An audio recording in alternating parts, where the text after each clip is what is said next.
Football fans, Gooners, welcome to the weekend edition of the Positively Uncensored Arsenal podcast with yours truly, Shotta, and my good friend and associate, Blackburn George.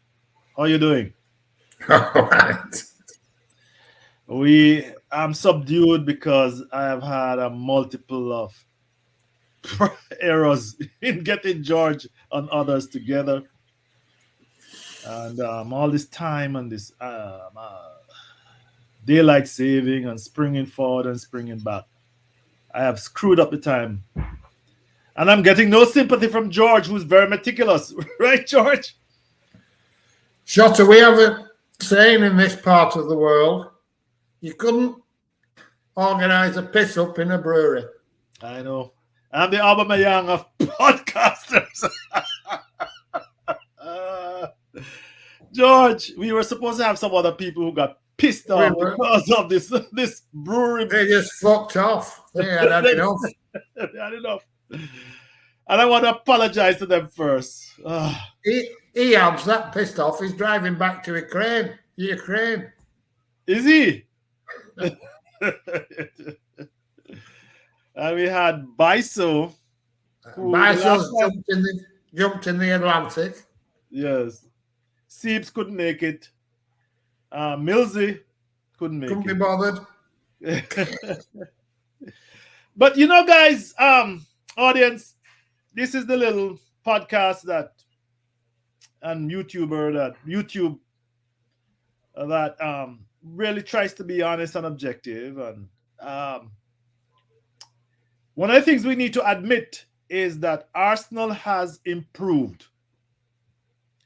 And today I want to discuss with George how Arsenal has improved, because compared to the last international break, we were mourning, literally in almost every. We had Millsy. Well, I wouldn't pick on him, but most of us were pessimistic about the future. Today, I say we have one hand on the top 4 trophy. George, you say 2 hands. I still stick with the one hand, my one hand metaphor. But to be honest, George, and for the benefit of the audience, let's really talk facts, because a lot of people run up their mouth.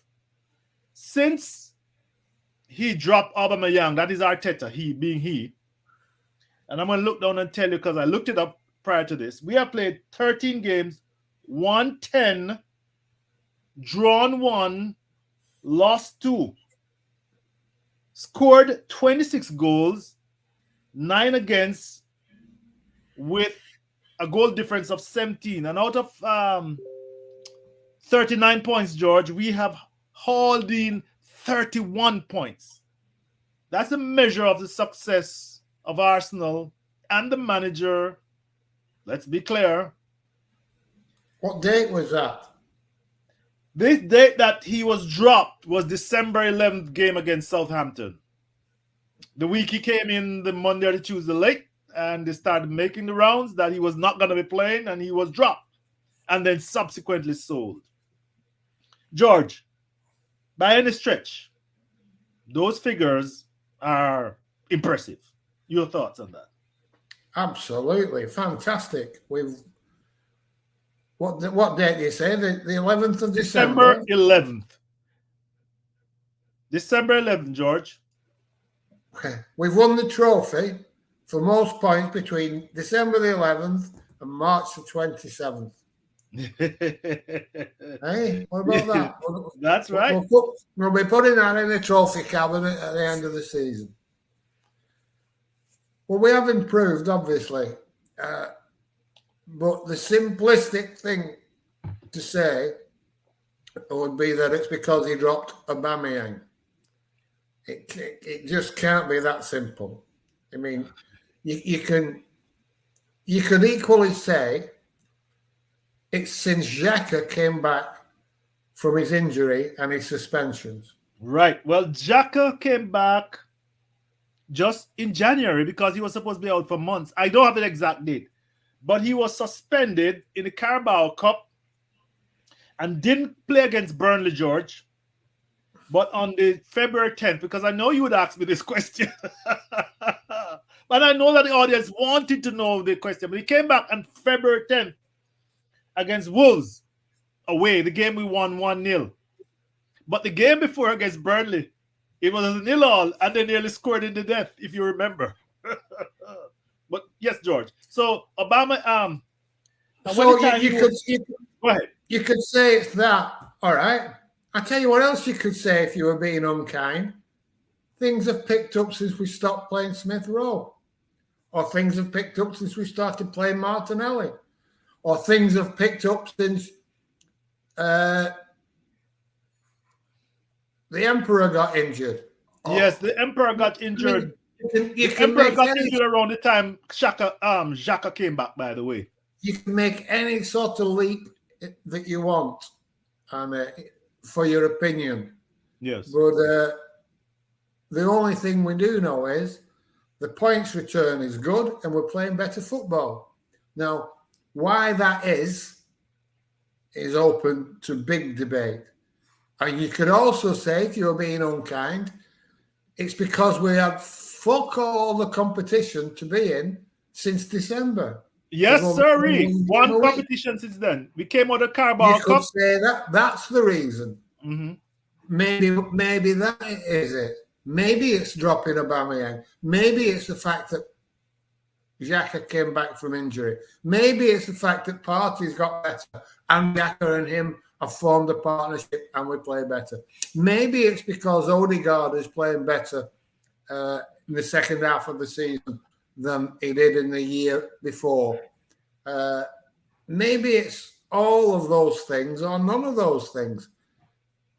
Who knows? Well, I tell you who knows. Everybody on Twitter knows exactly why it is, because they'll tell you in no uncertain terms, it's because Aubameyang was dropped, or it's very rarely anybody will ever say it's because Xhaka's come back and he's playing well. Everybody will use those figures, that points return, to justify their opinion. I'm going to say something. Why things have gone right. Of course, I'm going to. Yeah. Are you there? Yeah, I'm here. Yeah, you're kind of breaking up. I don't know if it's what's going on. But George, I'm going to say, we need to, if we're really, I want to say proper fans, but that's not the correct term. If we're fans who look just beneath the surface and not react emotionally, right? We should look a little bit. Should we be looking a little bit deeper, or is it that most fans don't give a shit? Before I even go further, most fans don't give a shit what the reality is, as long as they can justify their opinions. If we had picked up like this 12 months ago, yes, people would have been telling you it was because Ozil was dropped. Yes, but yes. We got worse in the 12 months when Ozil got dropped, so they couldn't use that, but they used it against Aubameyang, and then you hear them saying, well, he's scoring hand over fist in Spain, and they'll tell you it's an easier league. Mm-hmm. And then they'll tell you, the same people, that we should be paying £80,000 for a player in that league that can only score 4 goals in the entire season. They just pick and choose what way to interpret facts. But I think one fact that is obvious, and I didn't dig it deep enough in the statistics, but I'll give you a little clue, George, is that we are creating more goals. And I'll tell you why I say this. Because in the 13 games that I speak about, we scored 26 goals. But in the 15 games before, we barely scratched 18 goals. If you see what I'm saying. We made just 18 goals. And 22 against, and we had a negative goal difference, if you recall. We on this blog was saying you can't keep this up. So something happened. We are creating more chances. Isn't that correct, my friend? Yeah, we're creating more chances. We're playing better. It's as simple as that. And like I said before, you can come up with all the reasons you want. Let's look at what it could possibly be. It could be that our defence is more solid, and that gives the attack and the midfield more confidence to go forward, so we score more goals. Mm-hmm. You could say that Partey and Xhaka are really solid in midfield, again, giving a good solid platform to go forward and distribute the ball and play through the middle, which we weren't doing before. Odegaard has come to the party and he's bringing people into play, linking up, and the whole team looks more structured because of it. There looks to be more variety. We're not so predictable. It's not just full back to centre back to full back to Xhaka to full back. You know the patterns that we were playing Right. for months where we're actually going nowhere. It's not that anymore. We're going. Xhaka's progressive. Partey's passing has become more progressive. Odegaard is attacking more, and Martinelli gives a different type of threat where he runs with the ball more even than Saka and Emile Smith Rowe, And certainly more than Aubameyang. and certainly more than Aubameyang. But we're getting, we're just playing better and gelling as a team more. Mm-hmm.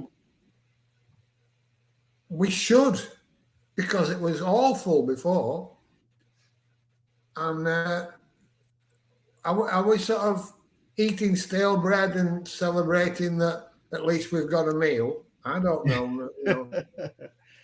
No, I mean, George, 18 goals for 22 goals against in the first 15 games, and in the next 13, 26 goals for 9 against. So apparently the defending has improved, but the goal scoring has also gone up by, what is it?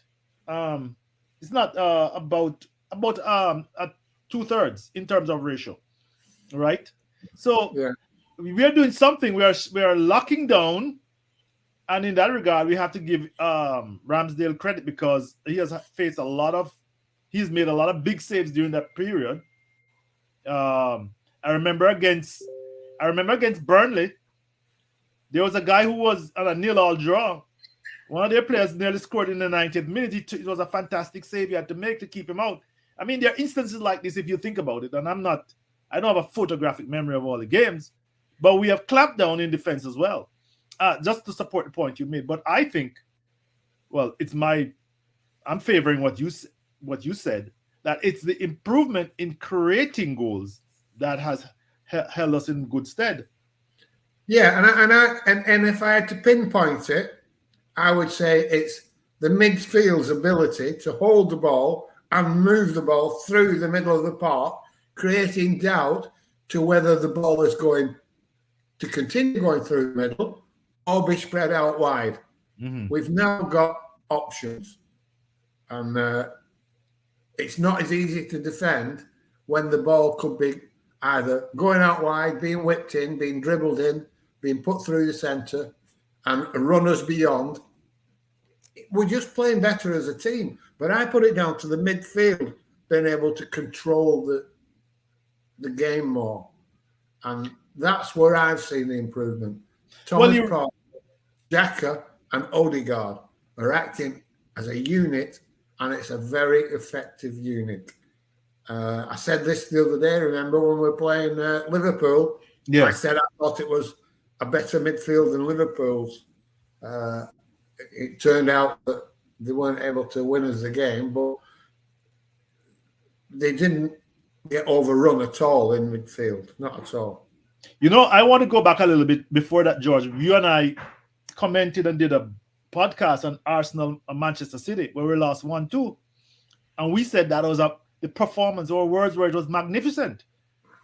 In other words, we had a better grip, a surprising grip on midfield in that game, and we're always a threat. Even though they outpossessed us, in my recollection, whenever we got possession, we were a threat going against them.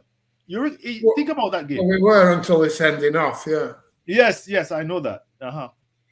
And then it went against us. That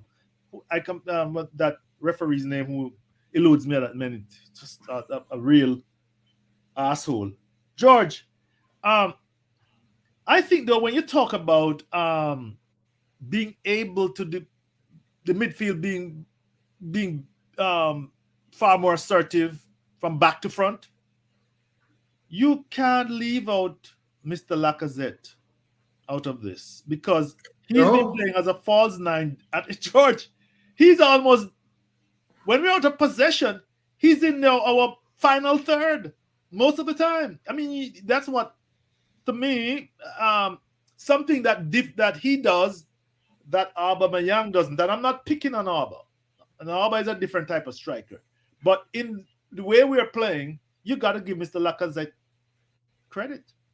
Mr. yeah, Alexander he Lacazette. adds a lot more than the goals that he's not scoring. Yes. If that makes sense.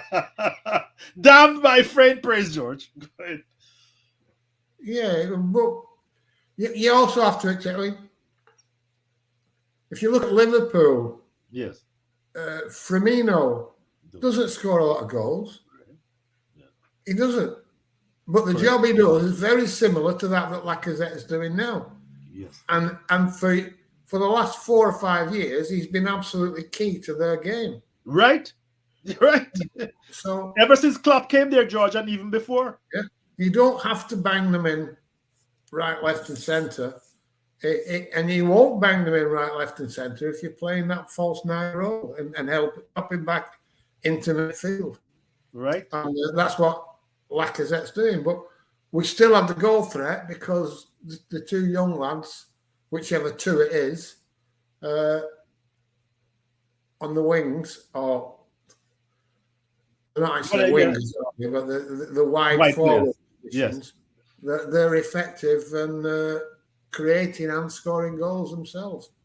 So, yeah, it's a system that's working, and it's a system that suits all of our players playing in the best position. I remember weeks and weeks and weeks ago, I said the improvement was because our best players were playing in the best positions. Yes. Without exception. Yes. There was no square pegs in round holes. And that's been the key. And the fact that we can play them, the same players, week in, week out, because we got dumped out of every other competition last year, and that's been a help. You know, you see people complaining all the time. Oh, we've only got 3 days or 4 days. Well, we used to have that all the time, and now we've got a week between every game or more to prepare. And I think that's set us in good stead. I think we have taken advantage of it. It's fortunate or unfortunate to get knocked out of every competition. But having been knocked out, I think it's fair to say we have taken advantage of our misfortune, if that makes sense. Didn't Chelsea get knocked out of all the competitions the year they came back into the Premier League? That was 3 years ago. I think they did. They got knocked out. Maybe I'm wrong. And they weren't in Europe, were they? Pardon? They weren't in Europe, were they? The year? No, they weren't. I'm trying to remember they won in a domestic. I'm trying to remember if they won in other domestic competitions. I'm not sure. I think they did, but and then they came roaring back. That's what Lampard's first year, I think.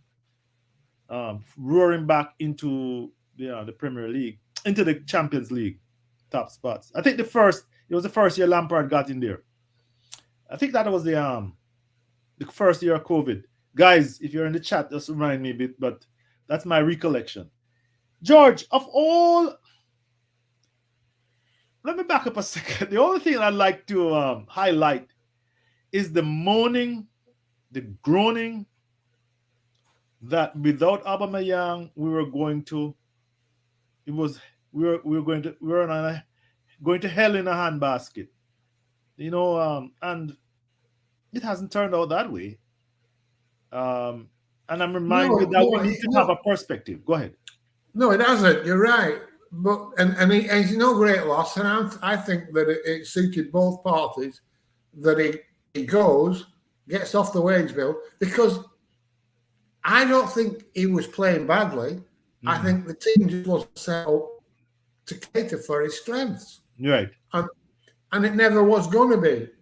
So the best thing to do was to get him out. My only problem is he was never going to suit that role. So why did we give him £300,000 a week if he was never going to suit the system that Arteta wanted? Either we didn't realise that he couldn't fit the system, or Arteta didn't have this system in mind and it's dropped on it by accident. And we don't know. We don't know. And we're not, it's not worth speculating because we're not going to know. We're just being bitter. If we say it's lucky, they're going to say we're just bitter, correct? Yeah, but if he's not lucky, if he had a plan, then he fucked up giving him £350,000 a week because he was never going to be the player for this setup. Right. So one way or the other, he got lucky. Yeah, I got lucky that he got rid of him. Yeah. Well, because he fucked up giving him a contract, or he dropped on a system and thought, "Oh, I don't need Aubameyang now because I'm not going to be playing that system." Right, and I'm getting back Gabby from injury, and he will suit my system better. And he's come to, and it's better. You can't deny it's better. I don't understand people crying that Aubameyang gone.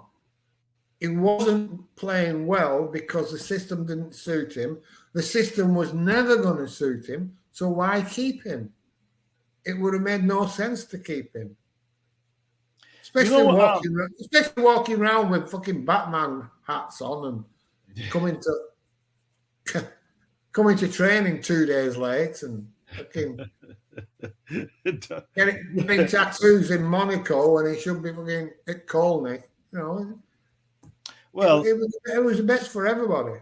But really George, if he was banging them in, he wouldn't be gone. But that game we lost 2-1 to Everton. If you recall, the last game he played for us, he missed a sitter. Well, not quite a sitter, but if you know what I mean, George, for a striker his caliber, you would have thought it would have been buried in it. And I don't think he was ever forgiven for that one. And if you think about it, maybe not.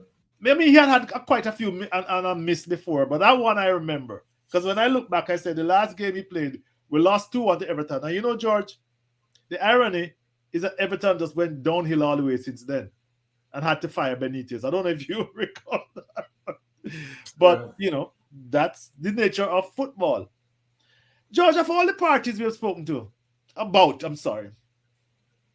Xhaka, Auba, well, forget Auba, Saka, ESR, Ramsdale, and even Arteta. Who are you most impressed with? Or do you want to separate the players from the coach? I don't know. It's up to you. Well, I'm impressed with a lot of them.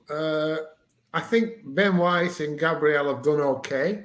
Mm-hmm. I mean, they get rave reviews, but I don't think they do anything more than okay. They both make a few mistakes regularly.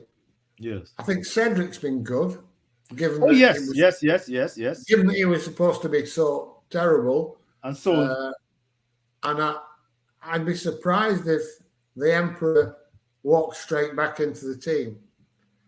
He may, but I'd be surprised. But the midfield's impressed me. Yes. I mean, Xhaka, he's always consistent, But do you notice, George? Do you notice now he's more box to box, correct? You notice he's more box to box as yeah, that's right. Partey's doing a more limited role, which seems to suit him better as well. And Odegaard's playing really well. But that's another thing, He's in a plan. You've got Xhaka doing Partey's job, and Partey's now doing Xhaka's job. They've switched it. Did Mikel Arteta think, I think they would play better if I switched them, or they think, fucking hell, they can't play any worse than this. I'm going to have to switch them. Yes. But whatever it is, it's worked. And I think there's been game. There was a game, I think it was might have been against Leicester. Leicester, George, Leicester, 2-0. Where Partey was better than Xhaka. You made that point. Oh. Yes. And that's something I couldn't imagine saying a few months ago. But of course now people are saying that he's carrying Xhaka or he's world class, and you can't win really. You give someone a bit of credit, and some clown will tell you that they're world class. Well, George, that is the thing that I am. If there's any cloud on the horizon, George, and I alluded to it in our last. I did not allude it. I said it explicitly, actually, in our last podcast. That the biggest Achilles heel we have is not recognizing who are our quality players, and we are our fans and the social media giants. Some of them, not all, are panning our best player. I mean, the latest thing I see online is that we're going to sell Xhaka for 13.something million pounds to a club in Rome, in Italy. And increasingly, I mean, I see some people do. Let's be honest. There are some of his critics giving him more credit, realizing that he's critical, but there's still a fringe, and a very sizable fringe on Twitter, at least, who wants him out. And what accounts for this? Again, I've asked you this before. Stupidity. So that's all it can be. You can't possibly watch the control he has over our games and think that he's one of the weak points. But they do. They manage to see that. So that can only be that they're stupid. I know it sounds like I'm being frivolous, but I can't think of another explanation other than they are stupid. Well, they're... Well, I repeat to the audience, most of social media, especially Twitter, appeals to extremes. If you're not on one extreme, you don't get support. That is my experience. And that's not the way you run a business or run your life. I'm telling you guys, it's you never identify reality for what it is, and I would just advise. And when it comes to football, I mean, you can be a fan and never say die Arsenal fan, but you should be able to identify what we're doing well and what we're doing badly at. That's just my view. What about you, George? Yeah, and to be fair, the same thing is happening with Mikel Arteta at the moment. Yes. There's two distinct camps where, he's the best young manager in the world. He's a genius. We see all the accounts and the parody accounts to go with them. Yes. Saying how great he is. And then you've got the other side of the camp, people saying how atrocious he is and how bad his football is, and etc., etc., etc. Without either side conceding that the other side has some valid points. You're right. And the answer is somewhere in the middle. How far you are towards Arteta or towards against him could vary, of course, but nobody now, given the results, can reasonably say we should be at one extreme or the other. There you go. Don't tell me he's a genius, because I've watched the games for the last 2 years. I've watched us lose good players. I've watched Ozil go, Guendouzi, Torreira. Yeah. And we're going to lose Saliba. I mean, we didn't play for us, but we're going to lose Saliba. I mean, that looks like it's going to be an absolute disaster. Yes. You can't look at those things and say something didn't go wrong there. And yet, you can't look at the results and tell me he hasn't contributed to the improvement. The team isn't playing better by accident. it's not just magically all come together and he's had nothing to do with it. He is the driving force behind the team. Right. And if it's improved, he's improved it. Right. And you've got to give him credit for that. Right. Nobody's asking anybody to like him. I had this argument with somebody the other day. They said, like, I said, I don't like him, but I respect him now, and I think he's doing a good job. And they asked me a question, how can you not like him when you don't know him? I don't So know. I asked the question back, how can you like him when you don't know him? Right. Neither of us know him personally. Yes. We can only judge on how we interpret what he's said and done over the last 2.5 years. I interpret it one way. Someone's free to interpret it another way. But they can no more tell me I'm wrong than I can tell them they're wrong. He might be a lot nicer than I give him credit for. I might be misinterpreting things that he's done. But I've interpreted them the way I have, and I don't like a lot of things he's done. But George, I mean, there's so many. I don't have to like him. I don't have to like him to back him as manager and be 100% behind the team. I do not have to like Mikel Arteta. But George, I mean, I keep saying this is the same as in our job. We don't have to like our manager or supervisor not to give the company 100%. It's just it. Sometimes you dislike the company and you dislike the manager. Sometimes you leave the company because even though you like the manager, you leave the company even though you like the manager, or you persist with the company even though you dislike the manager. I mean, that's been in my experience. But people want you to. You have to like Arteta to respect him. I mean, I respect the man for eventually making this improvement. I respect him for that, and I'm not going to mince my words on that. That doesn't mean I like him. I don't know the man from Adam. Anyway, George, the one reflection before we wrap up, the one thing, and I was thinking about this all week, and it came back to me. Clouds on the horizon, and I said, okay, we are either one or two hands on the top four trophy. Manchester United is in disarray somewhat.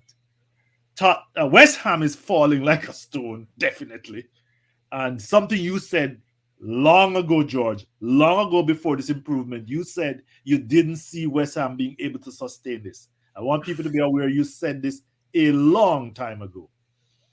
And Tottenham, George, is in a little bit of a revival. And we are both on the same number of games, I think. I'm not sure. But the one cloud I saw on the horizon, George, after I've done all this long tralala by me, is that we've spent so much money to get where we are. Wasted, not just spent, wasted so much money to get where we are. Doesn't this catch up with you one day, or we are different? We're exempt from the laws of economics and the laws of nature. It'll depend, really, won't it? If we get to the Champions League, if we get fourth place, I think we can ride out the losses we've made on players. I mean, they're going to.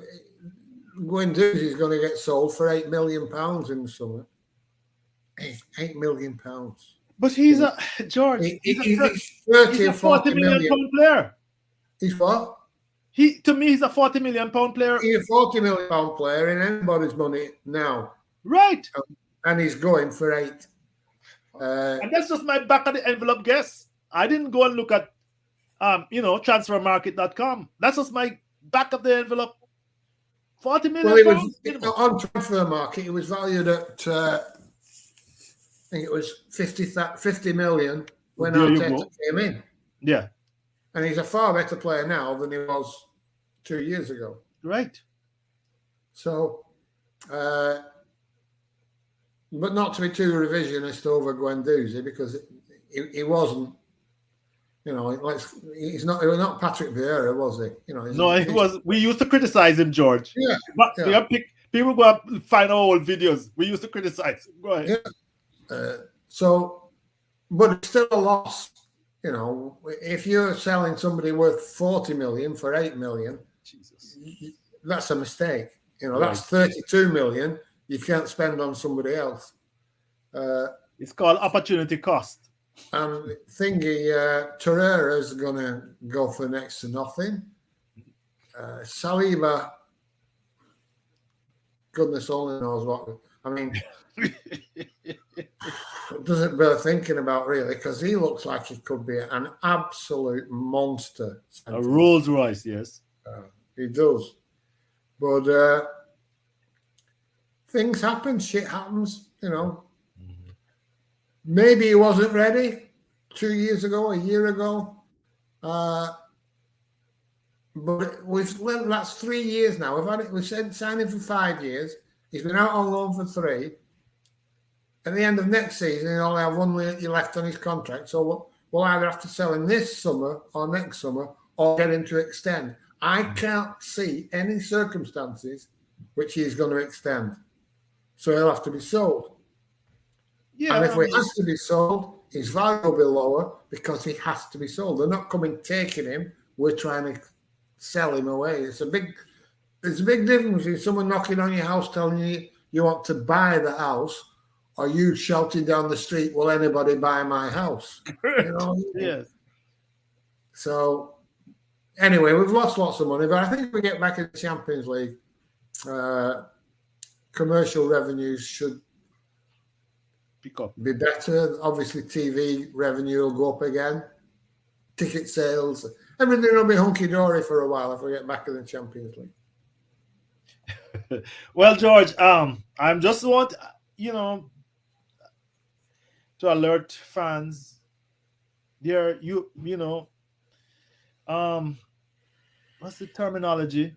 You always pay the price. The Grim Reaper comes back some point. There's when you spend money like that, you pay the price. But we might be able to, as they say, you speculate to accumulate. This is something that our fans find hard to grasp. Yes. They look at how much we've spent on, say, I know we've spent a lot on Ben White and Pepe, but we've bought well as well. We've bought good money and good players. Mm-hmm. That's not a problem. Yes. The problem is what we've lost on outgoing players. Yes. Because we've actually given them away, sold them for next to nothing, and paid them loads of money to leave as well. Those are expenses that we shouldn't have to bear. You're always going to have to pay a lot of money to buy a good player. You're always going to have to pay a good player good wages. But you don't always have to give good players away, and you don't always have to pay people to leave. Those are mistakes in management. Well said, George. Well, on that note, let us just emphasize the positives. Audience, since December 11th, we have accumulated, we played 15 games, 13 games, people, sorry. 10 wins, 1 draw, 2 losses. 26 goals for, 9 goals against. And we have piled on 31 points. That is the mark of what Arsenal has done since the turn of the new year. We have to give Arteta credit. And we can debate what is the reason behind this. And this is what George and I attempted to do. But we are in the right direction. I still think that there's an outside chance.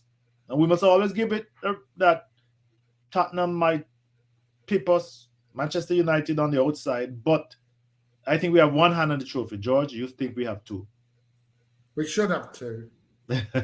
On that note, George, we will preview. We're playing Crystal Palace, but it's on Monday, April 4th. That's my understanding. But we'll try to do something on Friday, previewing that game. Ehab says he'll be back. Thank you, fans. Remember to like and subscribe. We don't do extremes, but we try to give a perspective and we try to be give the common sense view. Hopefully, you'll find something that you like. Thank you very much, George. Bye, everybody. Bye, everybody. Bye.